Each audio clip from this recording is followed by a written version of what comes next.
Bismillahirrahmanirrahim. Assalamualaikum warahmatullahi wabarakatuh. Perkenalkan, nama saya Muhammad Farhan Hatala dengan NIM 1042125 dari Prodi Hukum Ekonomi Syariah Fakultas Syariah. Saya diberi tugas oleh Bapak untuk menjelaskan kembali materi. Yang tugas ini adalah materi UTS. Yang saya jelaskan pada video kali ini adalah perjanjian syariah. Rumus masalah apa itu akad? 2. Apa itu perjanjian dalam pernikahan? Apa saja asas hukum perjanjian? Apa saja perkembangan akad syariah? Apa itu akad perjanjian? Yang pertama, pengertian akad. Akad merupakan salah satu dasar dari sekian banyak aktivitas keseharian manusia. Melalui akad, berbagai kegiatan bisnis usaha manusia dapat dijalankan. Karena akad itulah yang membatasi hubungan antara kedua belah pihak yang terlibat dalam usaha tersebut dan mengikat hubungan itu di masa sekarang maupun masa yang akan datang.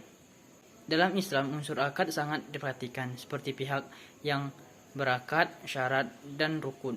Rukun akad haruslah terpenuhi. Dan yang terpenting adalah tidak ada unsur penipuan ataupun unsur lainnya yang dilarang oleh syara.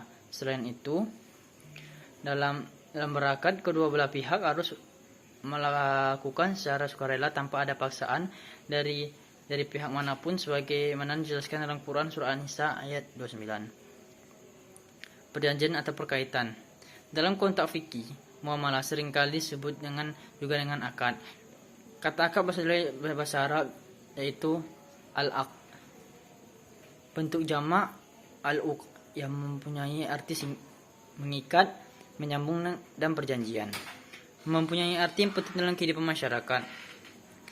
Akad merupakan dasar dari sekian banyak aktivitas keseharian kita. Melalui akad, seorang lelaki yang disatukan dengan seorang wanita dalam suatu kehidupan bersama. Dan melalui akad juga berbagai kegiatan perdagangan dan usaha kita dapat dijalankan. Jual beli muamalah yang diperolehkan oleh syariat harus sesuai dengan ketentuan yang ada. C. Asas-asas perjanjian. Asas ilahiyah atau asas tauhid. Setiap langkah, setiap tingkah laku dan perbuatan manusia tidak akan luput dari ketentuan Allah yang disebutkan dalam Quran surah Al-Ahid, yang artinya Dia bersama kamu di mana saja kamu berada, dan Allah Maha melihat apa yang kamu kerjakan. Kegiatan muamalah termasuk perbuatan perjanjian, tidak pernah akan lepas dari nilai kehidupan. Yang kedua, asas kebolehan. Pada asas segala sesuatu ini dibolehkan sampai terdapat dalil yang melarang. Kaidah fikih tersebut bersumber dari hadis riwayat Al-Bazzar dan Al-Tabrani. Yang ketiga, asas keadilan. Dalam asas ini, para pihak yang melakukan kontak dituntut untuk berlaku benar dan mengungkapkan kehendak dan keadaan melalui perjanjian yang telah mereka buat dan memenuhi semua kewajiban. Yang keempat, asas persamaan dan kesetaraan. Hubungan muamalah dilakukan untuk memenuhi kebutuhan hidup manusia. Seringkali terjadi bahwa seseorang memiliki kelebihan dari dirinya. Oleh karena itu, setiap manusia masing-masing memiliki kelebihan dan kekurangan masing-masing. Yang kelima, asas kejujuran atau kebenaran.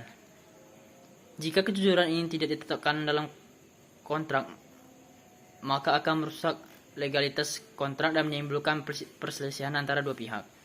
Yang keenam, asas tertulis. Dalam suatu perjanjian hendaklah dilakukan secara tertulis agar dapat dijadikan sebagai alat bukti apabila di kemudian hari terjadi persengketaan. Yang ketujuh, asas iqtidat baik, asas kepercayaan.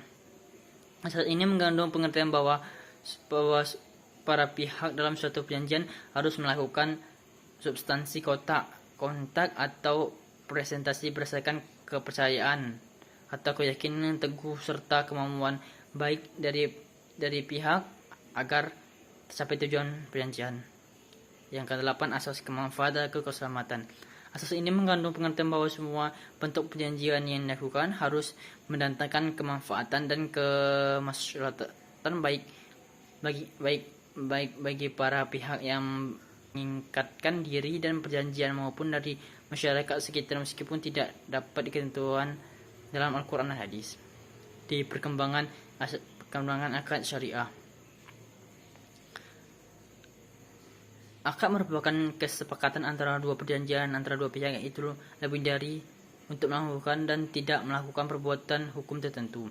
Adapun akad-akad yang digunakan untuk penyaluran dana, yang pertama akad al-murabah, yang kedua akad al-istinah, yang ketiga akad bai'is salam, yang keempat akad al-mudarabah, yang kelima akad asy-syarokah.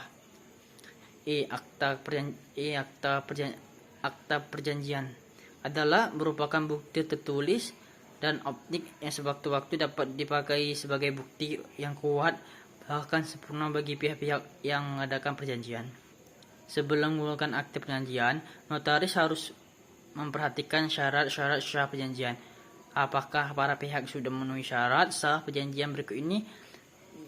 Yang sah perjanjian menurut KUHP perdata, yaitu sepakatan mereka yang mengikatkan dirinya, cakap untuk membuat satu perjanjian, satu hal tertentu, suatu sebab yang hal.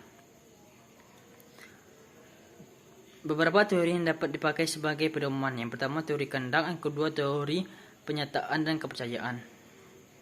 Penutup kesimpulan. Akad merupakan salah satu dasar dari sekian banyak aktivitas keseharian manusia. Melalui akad, berbagai kegiatan bisnis dan usaha manusia dapat dijalankan. Akad memfasilitasi setiap orang yang memenuhi kebutuhan kepentingannya. Karena akad itulah yang membatasi hubungan antara dua pihak yang terlibat dalam usaha tersebut dan mengikat hubungan di masa sekarang maupun masa yang akan datang. Sekian video presentasi UTS saya. Yang video UTS menjelaskan kembali materi yang sudah jelaskan dalam kuliah kita pada semester sekarang. Demikianlah yang dapat saya sampaikan. Bila lebih kurangnya saya mohon maaf. Saya akhiri. Wabillahi taufiq wal hidayah. Wassalamualaikum warahmatullahi wabarakatuh.